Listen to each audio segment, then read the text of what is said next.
Coming up on Verse, Chorus, Verse, not since Paula Abdul was sleeping with MC Scat Cat has animation been as important to music. We talk the Gorillaz' self-titled debut album next.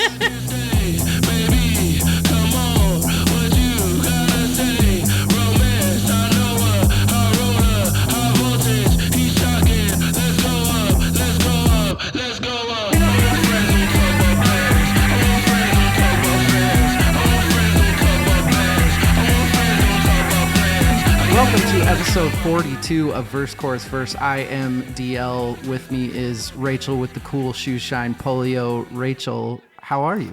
I'm good. Real good? Yeah. You always double check like I'm lying to you. Yeah, you always look stressed out. I am stressed out. Nah, all the time. you're good. Also with us is Evil, the funky homo sapien Jimmy.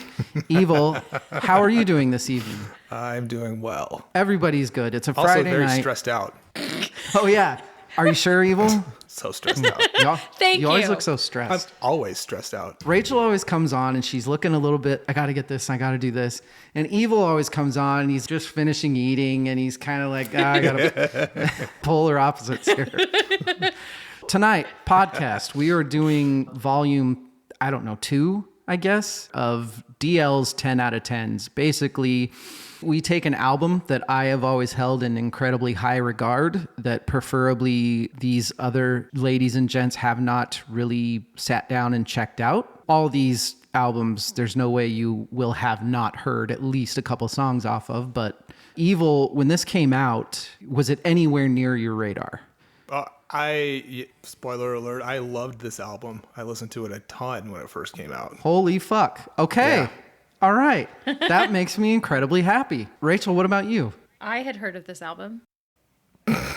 We've established in a previous conversation tonight that this is Rachel's 8th episode. Rachel, you can start to elaborate on stories if you want. Okay. I mean, I heard the radio hits, but I didn't ever grab it and listen to it when it came out. This is my first time going all the way through it. So we are talking the Gorillaz' self-titled debut album, and holy shit, was there a lot more to go over than I thought there was going to be. The story of this is a muddied fucking mess. And I love the album, obviously, but my God, this is one of those rabbit holes with 700 other rabbit holes and then 700 other rabbit holes under all those rabbit holes. That doesn't make sense mathematically, because then they would just... Is it 700 from each 700? Yeah. Oh, okay. I thought it was just like 700 direct. You're quite the literalist, aren't you? I'm not editing that out. No way. Rachel, if you weren't really into this, how did you listen to it? I know that you are more of a sit down and study type of person. Did you do that with this? I did. I definitely tried to just put it on in the car, but it was really hard for me to... If I can't see the lyrics, I can't understand the lyrics a lot of the time. But you'll still... Don't you passive listen at all? It's really hard for me to passively listen to music. Really? I really have to sit down with it. Even what do you listen to in the car or things like that? Stuff that I've heard like 100 times before. I'm the same way. I'll either, that makes sense to me. Yeah, or NPR or a podcast, so I can fully understand what's going on. Well, you know what I listen to when I'm in the car is my own voice now. I just listen to this podcast over and over again. It's not creepy at all. Gross. Let's go ahead and get into this. Before we do, we got to talk about the most important part of the night. What are we drinking? I will start. This is so much uglier than it's supposed to be. This is on theme. Can any of you guess what it is? If it's the same thing I'm drinking, that would be hilarious. I was kind of wondering if you might. Can you show me your drink, Evil? Are we drinking Brass Monkeys? Oh, no. No. Okay, so mine is a Brass Monkey, which is just 2 parts orange juice, fresh squeezed. Oh. One part vodka, 1 part dark rum. It's actually really good. Sounds good. Yeah. Is it funky? Is that it's a funky monkey. Mm-hmm. I had some pomegranate laying around tonight, so I did a little pomegranate juice in there too. It's so fancy. It's yummy, yummy. Now, Evil, I saw your drink. Yeah, it is called a monkey gland. Oh, that was going to be my second choice. Was a monkey gland. Orange juice, gin. I used Old Tom gin because I'm fancy, I guess. I don't know. And grenadine and a little bit of absinthe. So it's got that pomegranate thing that you got going in yours too. Just a touch. I've been wanting to ask you this. When you have absinthe in a cocktail, do you bitters dash it or do you rinse the glass? I just bitters dashed this one because I was lazy, but usually I rinse the glass. I wish I had like one of those atomizers you could just spray over the top. That would be cool. I don't. It'd be very fancy. Yep. Rachel, your David. turn. You just told me about going to the... This is what's hilarious is where did you go? The alcohol store. Yeah. Just the Everybody... state liquor but store. You hear the Eastern Idaho, everywhere else in the world it's a liquor store.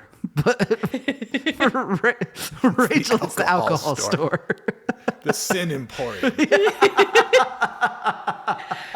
The lady that greeted me at the door, she's like, "Can you help me? Can I help you find anything?" And she's like, and I said, "No, I'm just kind of like a child wandering. It's fine. I'll find something." But of course I went first to the clearance rack because I thought that's kind of what people expect of me. But there's nothing. It's on brand. Yes, no, there's nothing there. Didn't you So- make a joke about that in the last Yes. episode? Yeah, people did. Ugh. But I landed on what can I put in a Frappuccino? And so I grabbed a mini of wild turkey and I put it in a caramel Frappuccino and it's delicious. What? What? Yeah. Really? But I kind of got laughed at because I went to the checkout and I have this 2 ounces of bourbon. Here you go. She's like, this is what you want? This is all you want? Just letting loose I tonight. know. She's like, have fun tonight. And I was like, you betcha. It surprises me that you got wild turkey. Why? Because every other time it's candied vodka Well, or... I feel like I'm sort of embracing the fact that I can't really taste a lot of things. It just tastes so- like sugar, so what does it matter anyway? I also have a scotch. Also, you just go. a glass of scotch. I had to do an Instagram picture tonight for Ziggy over here, and you gotta have scotch with Ziggy. Spoilers, but I've decided for any time that I give an album a 10 out of 10, the picture has to be of just a really good scotch. What scotch? Is that Macallan that you're drinking there? Yeah, so I've also decided, Evil, that you will appreciate this. I mean, Rachel might too. I don't know. Who knows? I don't know. But I've decided I'm going to buy one really, really good scotch that I like for each season and just drink it for all the 10 out of 10s. Oh, that's a good and idea. Then, yeah, it'll end up with 5 or 6 pictures. And then maybe whatever is not finished, I'll just take to our Chug it. live finale and we'll drink it there. So that's what we're drinking tonight. And also, the music that you heard on the intro is by a very underground rap group called Paris, Texas. I found these guys scrolling through one of the social medias one day months ago and loved what I heard and got a hold of them. They were actually one of the albums that Sven and I reviewed in the very first Quickfire review. Oh, Oh, sweet. Yeah. The song that you heard coming into the podcast is called RHM. It's off of a new album they just came out with. They now have 2 albums that have come out this year. Jeez. Well, this one has like 5 songs on it. So, Evil, are you stoned? I have contact lenses in, so they're a little dry. Paris, Texas. They are not from Paris, Texas. Spoiler. And they really don't talk about anything else about them. They like to be, say, petite mystery, n'est-ce pas? There's your French, Rachel. David speaks French. Who knew? Very bien. Really, really good group. Check them out on Spotify or Instagram, all the regular stuff. You will be impressed, I bet. We are going to take a break. Someone's We're bringing gonna me be right by. back. I just wanted my father's applause. I just wanted my mother's applause. I just wanted these crackers' applause. So I stand on the stage with the bars. So I stand on the stage with the boys.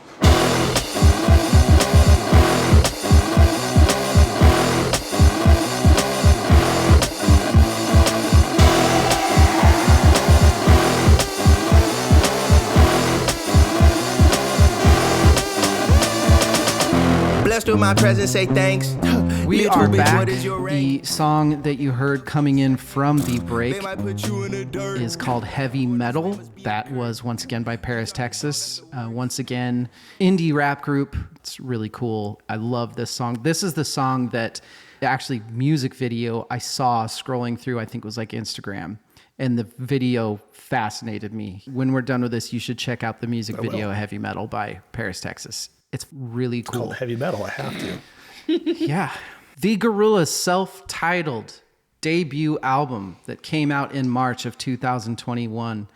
No, it didn't. It Came out in March of 2001. I would have let that go. Yeah, where you Sorry. at, Stats? Where the fuck were you on that one? I was writing a deposit or a withdrawal slip today, and I was like, what year is it? Because I was going to write 19 something. And then I wrote, Whoa, oh that's even 01, worse. and I was like, it's not 01. It's Okay, I'm going to read off the facts of this album. So this is how this album came to be. Bassist Murdoch Nichols ran over keyboardist 2D with his car twice. New York City native Russell Hobbs was kicked out of private school after being possessed by a demon and ultimately exorcised. He found his salvation in drumming and rapping. The musical trio met marvelously one day at a record store and went on to enlist the talents of Noodle, who was found in a FedEx crate with a Les Paul. That's the Gorillaz. simple love story. I mean, in real life, basically just Damon Albarn of Blur was like, hey, you know what? I kind of am sick of being all that famous, and maybe I should just make a cartoon character and have that person be famous instead. March of 2001, Albarn wanted to start a new rock mixed with hip hop group. Enter the Gorillaz. Rachel, I'm going to start with you. One of the very first facts about this is the animation that came along with it. And you sent me like a text or something with just 2 words. I love the movie Tank Girl. And that was from, he had done that comic Tank Girl, and then Tank Girl, the comic turned into Tank Girl, the movie. Damon Albarn lived with Oh, Jamie Hewlett. Yeah. Jamie Hewlett. Jamie Hewlett. Yeah, Jamie Hewlett was the animator of Tank Girl, and they hit it off and they lived together. And I feel like we should hand this over to Evil because it seems like he has way better notes on it than we do. Well, the problem with researching this is it is like in my wheelhouse of creativity. This is similar to something that I would dream up. Hey, let's write some music and create some fake band and create this backstory. And so music mixed with comic art, mixed with storytelling. And I love all of that. So yeah, it's essentially Albarn and Hewlett, they became buddies. Hewlett was the artist on Tank Girl. They came up with this as a creative outlet, I guess, venture, and Yeah. there it is. So There is a lot of he said, she said sort of stuff with this album, why it started, why Damon wanted to do it. I read up to hear a lot of interviews with him and things like that about how he really hated the part of fame where you can't walk down the fucking street. We have to keep in mind that this was 2001. Google wasn't as big back then. Who was the Gorillaz if you weren't a massive... In retrospect, it's one of those things where the second that you heard, oh, it's the guy from Blur. Oh, fuck, yeah, of course Right. it is. But back then, it wasn't I don't think a lot of people knew who it was, right? I didn't. I did, but like I said, I was a fan of this back when it came out. So, but yeah, to your point, it was a different era. I mean, this is an era when you couldn't find a picture of the band Tool. They purposefully obfuscated their image of who they were because they wanted the focus to be on the music. Similar thing here. It was like a shift away from Britpop, Blur and their feud with Oasis. I'm sure he was fed up with all of that and was looking for some way to be creative and kind of fly under the radar, and concocted this wild, crazy thing, and it worked out for him. Very well. I remember playing drinking games in my 20s. It would be one of my go-tos in my pocket. You don't know who the guy that started the Gorillaz is. Nobody would know in the whole fucking room. Rachel, David? did you like this album? Yeah, it was fine. It was good. It wasn't as bad as I thought it was going to be. Oh, so you didn't think you were going to like it? I didn't think I was going to like it at all. Because I'm a big fan of lyrics. Rachel, And I love David. you like pop bangers too, though. You like Blackpink and... Oh, absolutely. No, for sure. The first thing I look for, as we've discussed, I sit down with the lyrics, and I was sitting down with the lyrics, and I was like, the fuck, this song has 11 words in it. There's so much repetition, and I fucking hate repetition so much. And so on the first round, listening to most of the songs, I was like, I don't know that I'm going to like this. I listened to it a couple more times, obviously. Eventually, it grew on me a little bit. At the beginning, I just thought, Jesus, this is so bad. My music doesn't have lyrics. It needs to be classical music. I am that big of an asshole. Seriously? There's no... Wow, really? I'm an asshole, yeah. Oh. I am picky bitch. Oh, all right. I think the knew? lyrics are fun in this because you don't even know which half the lyrics are written through the characters' eyes that are going through their characters' shit. Right. One of the characters is having an affair with the other kid. It's fucking crazy. Yeah. I think that's awesome. I just wanted more lyrics. Well, fine then. Evil, what did you think? Do you? Well, I have an imagination, so I'm able to take those lyrics and I'm playing. The lyricism fits this type of music, this sort of whimsical Sure. Brit pop meets trip hop, Beck crossed with So good. sneaker pimps. I mean, I don't know. Like, Oh, Sneaker Pimps. Yeah. I remember Sneaker Pimps. It's just sort of like this dreamy, wonderlandy sort of otherworldly thing. I think that works. These songs are through the viewpoint of these made up characters and this extremely elaborate narrative. And like, if you have no frame of reference of what's going on there, Yeah. trying to dive into the lyrics was probably difficult. I had no clue the depth of the story that has been developed around the band and how, it is crazy in depth. insane. I went down that rabbit hole, probably spent most of my time watching music videos and reading about the characters. And that was fun. That was fun for me. It probably didn't do a whole lot for reviewing an album, but I enjoyed that. I thought it was really fun. And it also, I'm probably going to go back to this a few times, but back in 2001, how were they expecting people to know about these elaborate stories? There are just pages and pages of shit on Google about the stories behind these songs, and you didn't have that back then. So it's crazy to me. Did Hewlett do any like comics for this or anything like that, or was it just the? Boy, I don't know. I couldn't find anything, but obviously that artwork was heavily influenced the character design for the music videos. Yeah. It's hard for me to split the music and the music videos apart. This landed in the era of MTV, the end of the peak. And so I have tons of visual memory of this. yeah. I was looking at like Amazon reviews and YouTube comments on the videos. Everybody knows the ins and outs of these characters. And I'm like, I feel like I'm missing out on something here. I got to dive into this more, but we only have so much time to get ready for Yeah, they've been out for 20 years and Yeah. they have a shit ton of albums and a shit ton of extras and all this other stuff. Albarn and I think Hewlett were just sitting there watching MTV and fucking pissed off because of what MTV was, just like all of us were. And they decided they needed to come up with something completely different and new that maybe would be artsy, that kids would actually latch onto, and that might be promotable. This is like a whole new genre that took all this samey Britpop, like the whole Arctic Monkey Blur Kinks revival, and turned it into this underground hip hop collaboration. Yeah. Pitchfork described this album as brooding backpacker hip hop. I love that. I think that's awesome. That's perfect. If you didn't listen to this too much in those times, this wasn't necessarily ahead of its time. I mean, as a concept, it was. Oh, yeah. But musically, I mean, like Evil had said, Beck had done this. Well, He did, but he didn't integrate the hip hop into it. So in that way, It was hip hop, but Gorillaz was way more pop hip hop. People into popular music would like it more. Yeah. And I had heard Clint Eastwood and a couple of the other singles on it.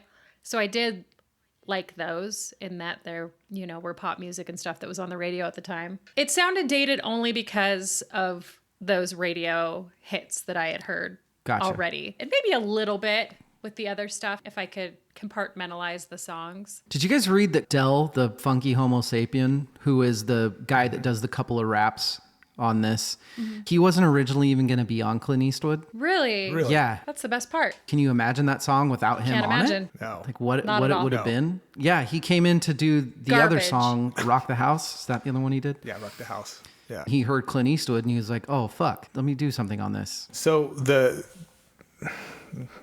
this is what a weird concept. This whole band is.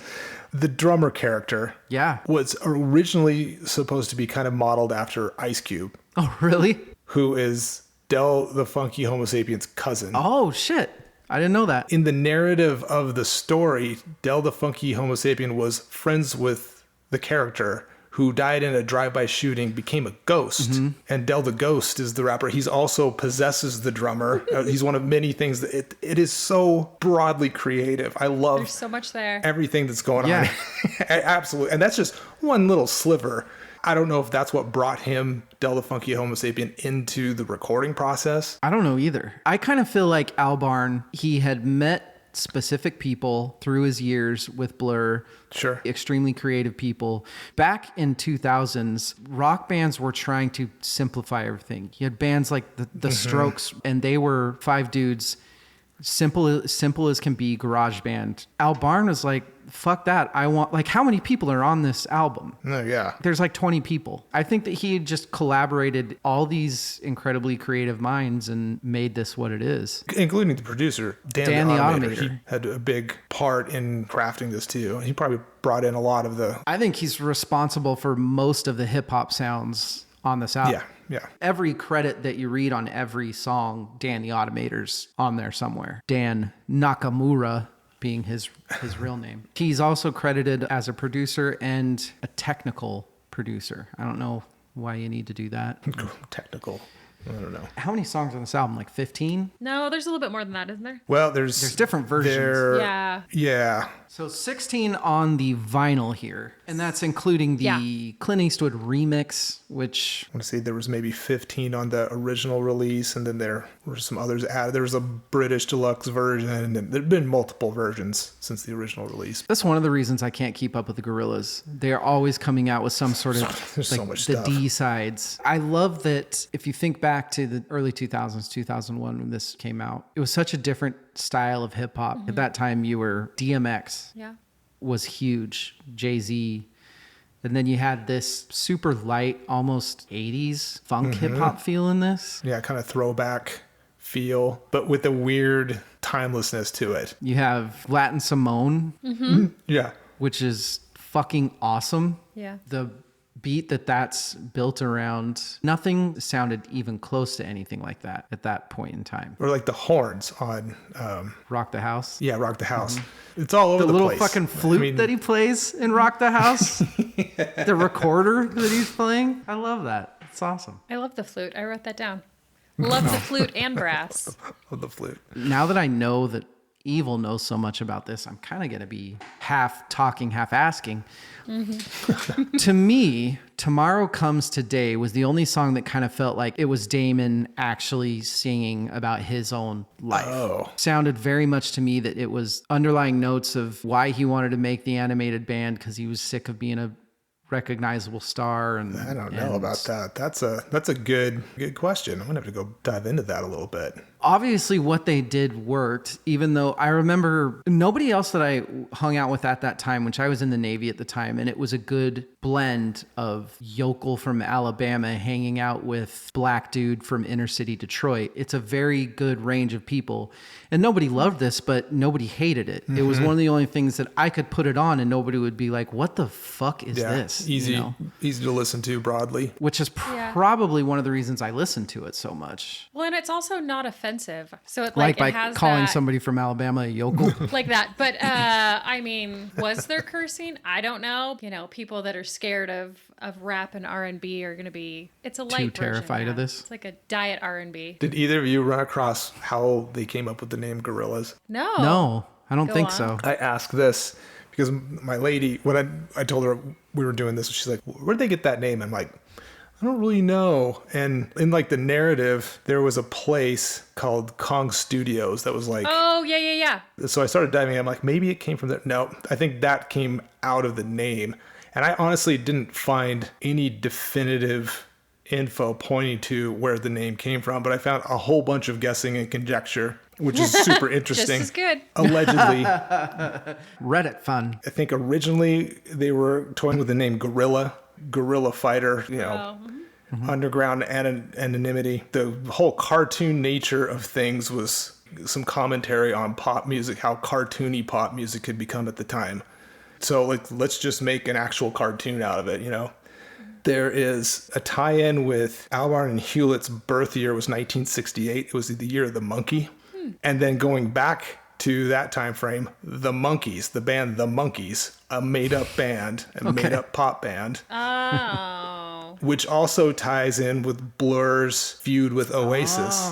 It may have even been Albarn who said, we're like the Stones and the Beatles, and they're like the Monkees. Oh, shit. Talking. So it's like Yikes. a jab at Oasis. All of those are great. I've always been a very, very big Blur fan and Yeah, me too. over Oasis. I don't know why. I think maybe because I was young, I just took sides and I liked Blur way more than Oasis. It's hard to like Oasis because they were such fucking scumbags. But Well, and then going back to the Monkees, the actual actors who played the Monkees fought against their management to get the rights to the music. I want to say the producer or something went on to start like a cartoon band called the Archies. Like there's this whole like so weird. The Archies, is it not from Archie Comics? Not Archie Comics. Wasn't it the same characters? I don't think so. There were in Archie Comics a band called the Archies. Well, maybe that could be true. Unless there were two. I'm a big Archie comic fan.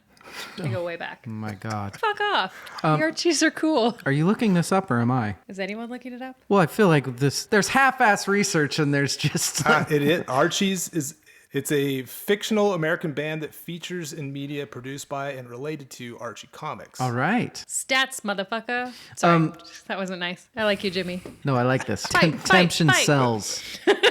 So I went back and forth re-listening to this album. I do love this album, but I did feel like when I first listened that it was maybe too many ideas for one album, and they maybe should have just concentrated on a few less and saved it for another album. But then I'd listen to it again 2 nights later and I would be like, no, this is fucking rad. I don't think that there is a song on here that at least the concept in the song is not fucking cool to me. When I was really into it, that like second listen, one of my least favorite songs was New Genius, kind of a slower song.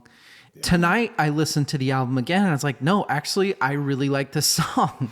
I did that a lot listening to this album. The very first time I listened to it, I put notes by each song title and be like, this is my favorite song. No, this is my favorite song. And put, my top 5 or whatever the first time I listened to it. And then listen to it again and be like, no, you know what? I didn't pay enough attention to this song and what's going on here. I had a hell of a time picking my top 3 songs for this album. Same. Say that. Because I'd say like 50% of it I was really into enough that it was hard for me to narrow those down. Yeah. It's like unimposing. Like you can play it in front of your kid and it's not going to offend anyone. You can play it in front of your folks, but it's I still play like anything in good front of my music kid. that I don't care. she's a lucky lady. I'm going to ask both of you this question. Rachel, what did you like more on this album? The rockier parts of it or the hip-hoppier parts of it? Hip hop, hands down. What a stupid question.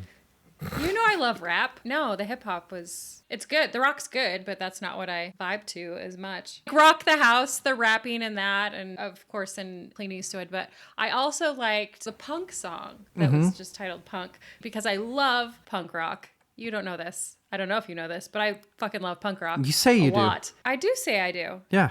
I'm not, sorry, we just haven't talked about it yet. I think I brought up Operation Ivy. You did. My daughter loves the song Punk. Smart lady. Because of the clap, clap, clap. Yeah. You just do that for 4 minutes. It's really fun. Evil, same question. Not a fair question. I like the interplay of both. Not a fair Yeah, question. that's probably what my answer would be. Yeah. I didn't know that was a choice. Just kidding. It's rap. I like the melding of styles. This isn't like a groundbreaking album, but it reminded me, us Americans over here, in like 10 years before this came out, we were listening to like Nirvana and the Seattle bands like change the face of rock music.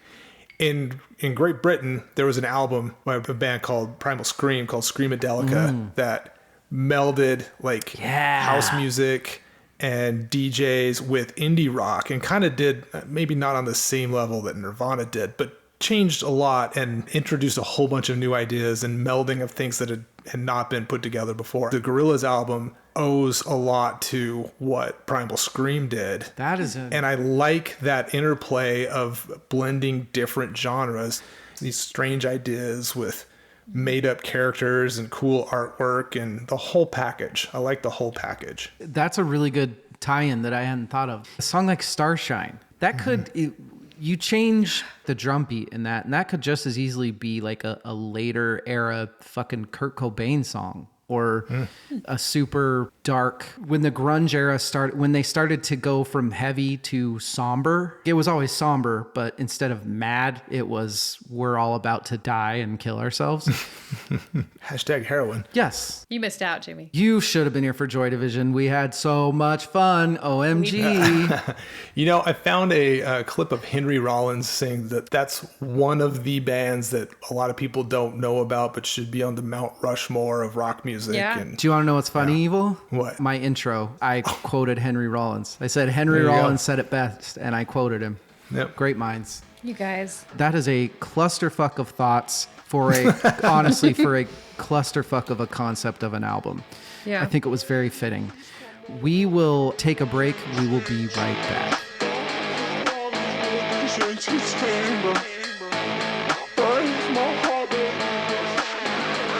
You got another one. Bitch, you bad. Let me love you. Bitch, you bad. Let me love you. Bitch, you bad. Let me love you. Bitch, you bad. I'm tryna. Bitch, you bad. I'm tryna love you. We are back. The music that you heard coming in from the break is called Girls Like Drugs. It's by Paris, Texas. Wonderful name of a song. I very much dig it.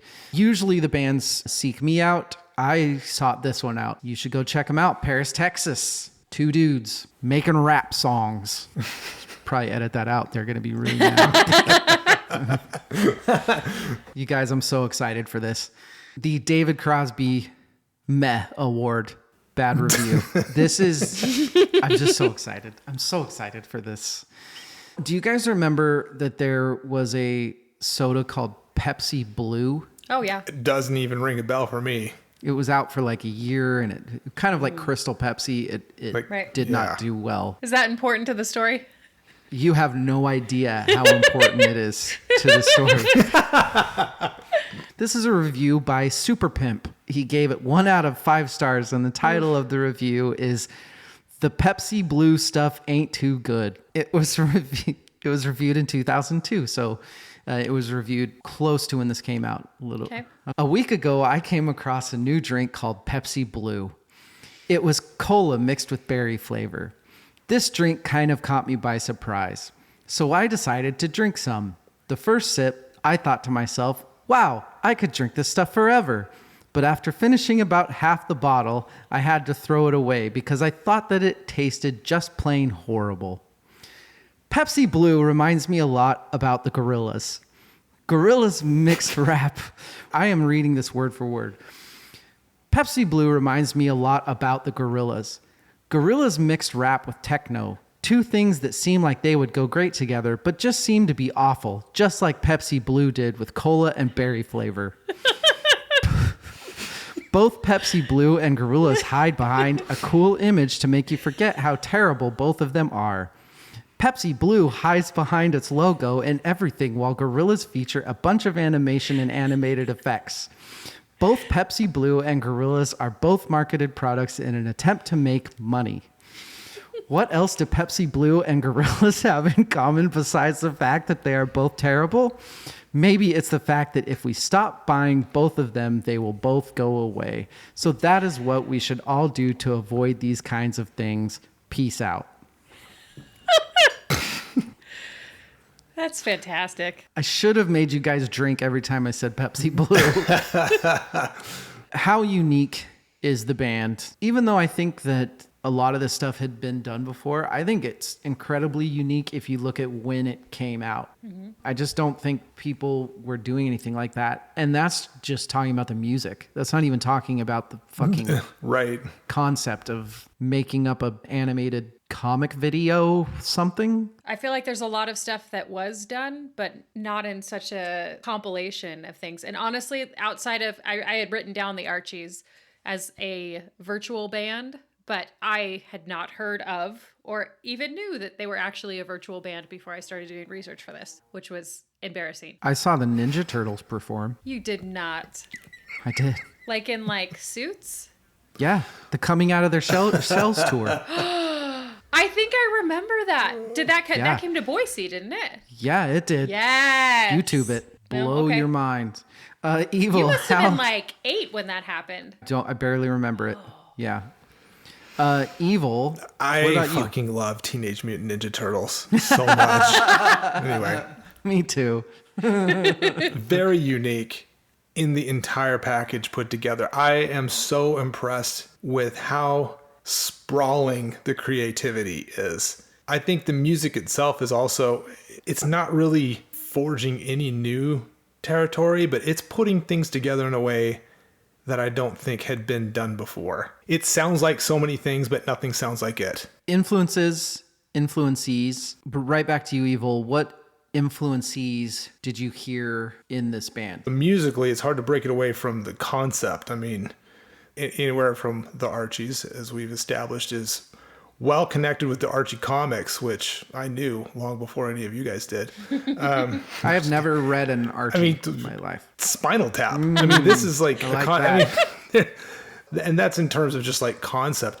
Musically, I definitely heard Beck. Me too. I heard Primal Scream a little bit, that Screamadelica I record. like that one. Mid 90s Brit trip hop stuff. You have to put Blur in there at least a little bit. You know what else I heard? 80s hip hop. Well, yeah. I heard a lot. yeah. Like I heard some Depeche Mode type stuff in there. This is going to sound crazy. Late 70s, early 80s Sesame Street music is in there. Because that's when I was watching Sesame Street. And it reminded me, like, Really? some of the songs reminded me of some of that stuff. Like, yeah, totally. Rachel, what about you? I also had written down Beck. I also heard a little Portishead. So we all wrote down Beck individually. I like that. Portishead. I had Massive Attack written down. That's a good one. Yeah, nothing else. Influences for me, I hip hop for the next 20 years. Name me a prominent creator in the hip hop industry. They've been on a fucking Gorillaz album. Anywhere from like Snoop Dogg to everybody. 2 things stuck out to me. Kids See Ghosts. Ooh. You were the one who turned me on to them. That project, also hip hop. And then conceptually, Death Clock, Metalocalypse from Adult Swim owes so much to this in terms of a made up Yeah. band. And I'm a huge Death Clock fan. Big surprise. Was this before or after the largesse of Cartoon Network being kind of for adults? Every I once think in it a was- like Aqua Teen Hunger Force sort of stuff. I think it's a little before, like maybe on Yeah. the leading edge of like Adult Swim. Adult Swim, that's what I'm, yeah. Yeah. So I wonder how much this influenced that sort of thing. Ton. Wow. I think a ton. Wow. Okay. Rachel, do you have anything? I had written down, it kind of sounded Run the Jewels. Ooh. Also, I like that. Side point, unrelated, Run the Jewels, May 2nd in Portland with, who are they playing with? Rage. Rage Against the Machine. I like how you buried the lead. Fuck them. I love Run the Jewels, but Rage is, I mean, No, for come on sure. now. Maybe we have to do a verse course first field trip. I Who think do we know should. that lives near Portland? I've got lots of bedrooms, just saying. Never Mind the Bullocks Award. Is this the band's best album? Rachel, do you know any of their other albums? I did pop through a couple of their other albums, and nothing sounded as good as this one did. This one just seemed to have more bangers. in it. What other albums? So, I listened to the most recent one, Meanwhile, okay. and then I listened to part of Demon Days. Which was the album From 2005. after this. Not really fair to ask you to answer if you think this is by far their best album. Yeah. It doesn't seem, you don't seem very into it. It doesn't seem like you would really listen to any more of this. There's definitely some songs that I was into that I'd put on like a workout mix. I feel like that's where it belongs in my life. To me, it's not a Nevermind the Bullocks album. It's honestly, it's not even my favorite Gorillaz album. Shit. Yeah. I'll save that for when we dissect them because we definitely are going to. But it's not a Nevermind the Bullocks award. What about you, Evil? It's the only album of theirs I'm familiar with. If I had to pick out in like other tracks, like Feels Good Inc. is maybe the only track I could off the top of my head pick. Dare. Yeah, okay. But I don't know those albums well. Like, I know this Yeah. album really well. I don't think it's fair to me to make that call. I'll say to be continued. I will tell you that someday we are going to dissect these guys, so you should check out the rest of their stuff. Yeah, I look forward to it. John Paul Jones Award. Go back down to you, Evil. Do you have anybody that you would have wanted to hear on this? Oh my God. Beck. No, that's a joke. Yeah. I would like to hear Beck on anything. I would like... This is just me being stupid. Eddie Van I would like Halen. to hear a guitar solo Eddie on Van one of Halen. their songs by Squiscar Squiskel from Death Clock. What's going to be funny is we're going to get on like YouTube at the end of this, and there's probably going to be that. I bet that I hope exists. so. Whoever made that is my people. I put that it's impossible to have a John Paul Jones award because everyone on earth has at one point been on a Gorillaz album. That's fair. Seriously, they've had like 700 people on their projects. Rachel, did you put anybody? I put Killer Mike from Run the Jewels. I thought it'd be cool because it sounded like it, and I thought, might as well Dell's put him not on good there. enough for you. You need to have No. Killer Mike. Yes. I do love Killer Mike. John Popper Award for Best Hook. Over to you, Rachel. What's the best hook on this album? It's not the best hook, but the hookiest hook would have to be Clint Eastwood. The Future, it's coming on for like 5 minutes. Evil, what about you? On Rehash, there's like this falsetto gorilla sounding I don't even know how. I'm not going to attempt to say it, but Yeah. it's like po po po po po po. You know what I'm talking Yeah. about? That little piece. That is so earwormy. Him doing the high-pitched gravity gets stuck on my head. I will be in my car for weeks at a time, and I will start doing that.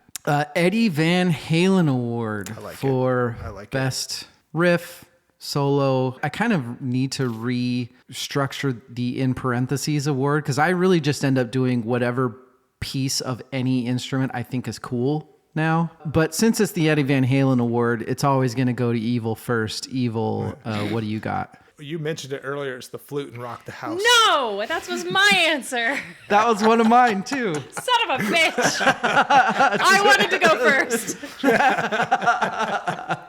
It's so fucking like weird and rough and like he didn't. That's the Sesame Street. Yeah. That song is straight out Yeah. of late 70s Sesame Street. I swear to God. So I had Dell's line in Clint, the waters from a bottle, yours from mine's from a canteen. I love the double bass and double bass, two bass lines going on at the same time in the same key. It just sounds so fucking cool. My number one was the flute in Rock the House. Nice work, guys. That's fucking crazy. That's insane. If I had a shot. Surfer Rosa Award. I think this is completely not, the pop hits aren't anywhere specific. I think this is just a mishmash all over the place. I don't think there's no sort of chronicle structure to these. And everybody else is nodding and saying yes. So Agreed. Yep. that was easy. Yep. Time of Your Life Award. I will start. Like I said, I almost said New Genius, but I warmed up to that. Other times I listened to it. I'm going with the fucking remix, the Clint Eastwood remix at the end. Don't put that's cheating. don't put remixes on albums, guys. That's cheating. Is it? Yes. It was on the original album though. It was. If that's cheating, then I have to go New Genius. It's New Genius. But that's a good song though. So my least Well, I'm going to cheat too. So it's Evil. What's your least favorite song on this? it's not my least favorite song. I think it's the song that doesn't fit the album the most. I think it's a great song. Oh. And it's Latin Simone. It feels out of place. God, I love that But I song. like fair. it. It's a good song, but it feels out of place. Okay. So I also cheated. So in quickfire reviews, when we reviewed just a ton of shit, one of the most popular things to say was our least worst song. Yeah. So this is like our least best song. Well, it's not even the least. It just doesn't fit the rest of the album. Okay. It Least best song. Rachel, should be somewhere else. what do you what do you got, Rachel? I put Clint Eastwood's the remix because it was trash. That's cheating. Evil says so. cheating. We're all cheaters That's on true. this. Fuck it.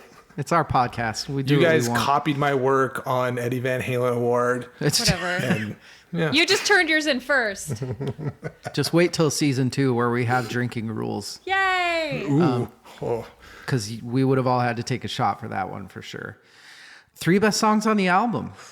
I'm going to start with Rachel because I get a feeling that she likes this less than us. That's probably true. So, Rachel, That's for sure true. what are your 3 favorite songs on this album? I'll do 4 because I had 4. My number 4 was Punk. And I liked that they tried something very different. What's funny though, if you think of it as if it's coming from Al Barn, it's like there are a couple songs in this album where you definitely hear Blur. And Oh, I for feel like sure. that's one of them. Number 3 was Rock the House.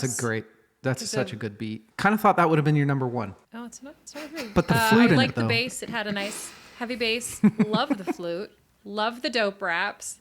Number 2, Left Hand Suzuki Method. I liked the name of it. It sounded like a Far East masturbatory method. when I had And we have the title for the episode. I didn't even count that on this review because it wasn't one of the original songs. Oh, really? It wasn't in the original release. Okay, that's fair. But I do know that song and I do really like it. Yeah. Especially since it's how I masturbate in Japan. Right. That's how everybody does. I'm big in Japan. Oh my God. It was really good. Proud of us on that one. Also, All right. just a side story. At the very beginning of the song is like the noise of a bong, right? Yeah. And David earlier was like, you've never seen a bong. So when I was really, really little, my dad had a bong and I saw it. I had seen it. And so at one point I figured out, like I was a cute little kid. I had shredded up some paper and put it in like a wrench, like a little plastic wrench, and was like, Daddy, look.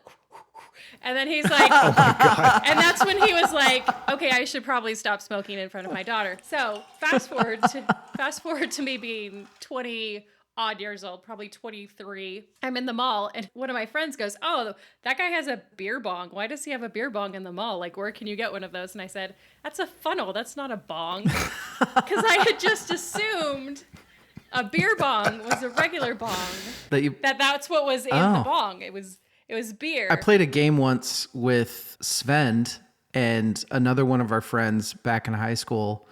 I don't remember how we picked who lost, but we had beer in a bong and we were all ripping off the bong, and whoever lost, I think we were playing like a South Park video game or something like that, and whoever lost had to drink the beer out of the bong. So you can put It's beer gross. in a bong. You can put anything you want in a bong. It's stupid. Like, what's but the purpose of the water in itself? Like, I Oh, don't understand the science of a bong. It filters the smoke or cools it down or something to where That you makes don't sense. you don't feel it going through your lungs. Okay.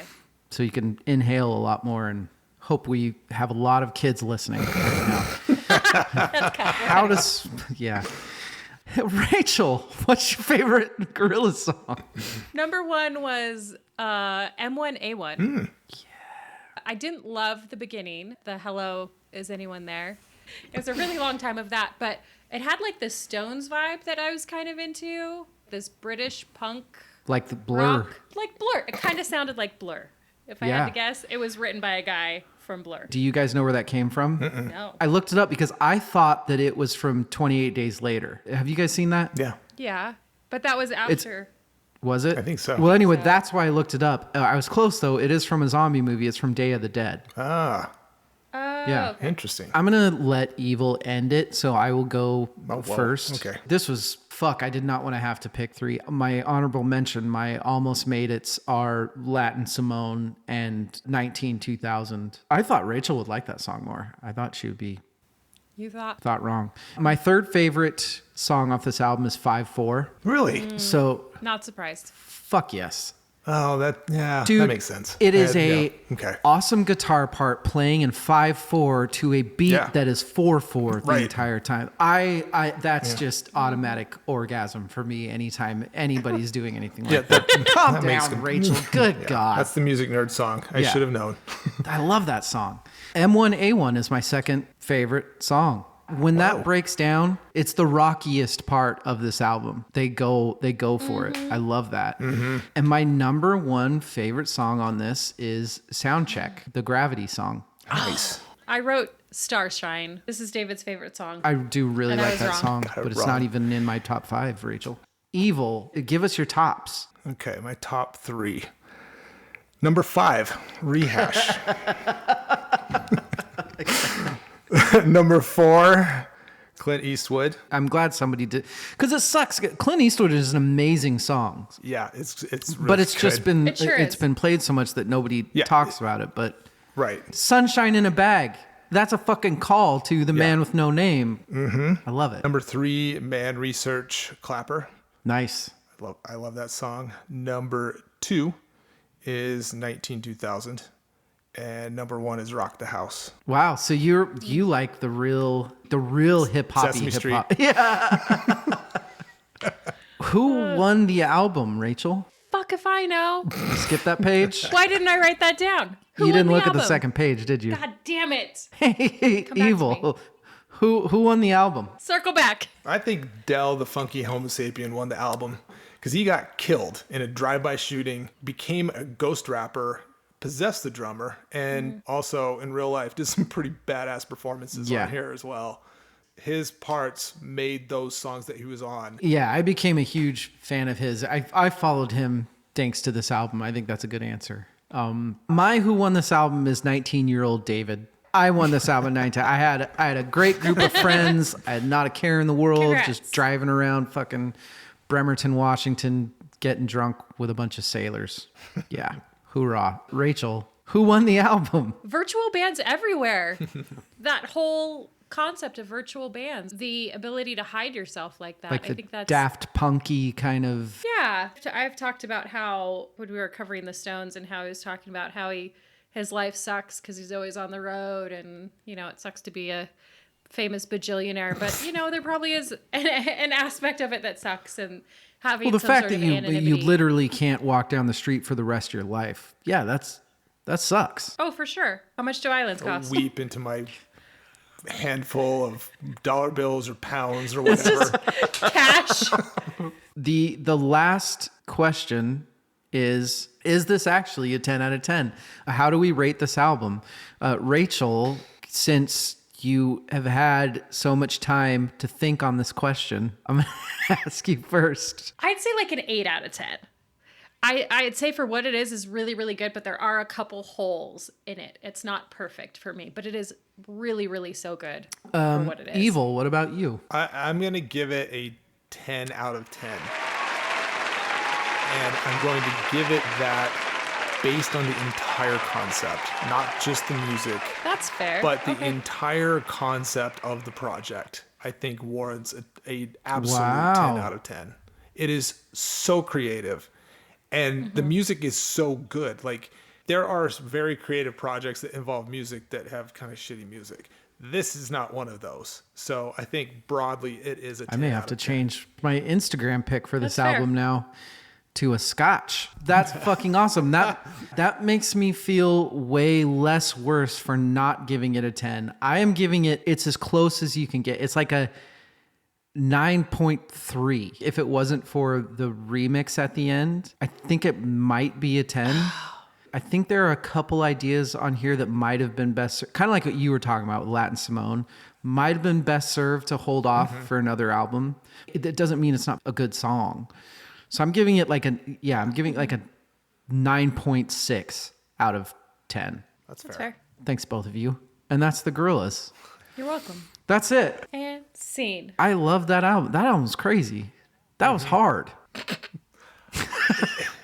Thanks for opening up like the portal into this entire new world that I have now. I have to go and explore and discover because it's like totally right up my alley in terms of melding different genres of creativity. Yeah. So yeah, thanks Have for fun. that. Jerk. So that is it for the self-titled debut album of the Gorillaz. Join us next week. The entire crew is going to be together. We are going to be talking about what we missed in 2021. albums that we didn't get to in our quickfire reviews, albums that we maybe just didn't want to talk about, but they're big enough to where we have to at least throw a mention out, to finally get Rachel to shut up about Lil Nas X. Yeah. So that is coming up next week. Only a couple more episodes left, and we are done with season 1. We are heading into the off season. We got to get in our vacation and then get back into fighting shape. Rachel? David? Thank you. Yeah. Evil? I had no idea how into this you were. That makes me really? That makes me so happy. No, I had no clue. No way. I had no Dude, clue. Yeah. Yeah.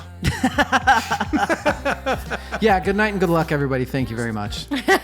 Rachel throws up the peace So sign. next week, this episode's over. Yes. I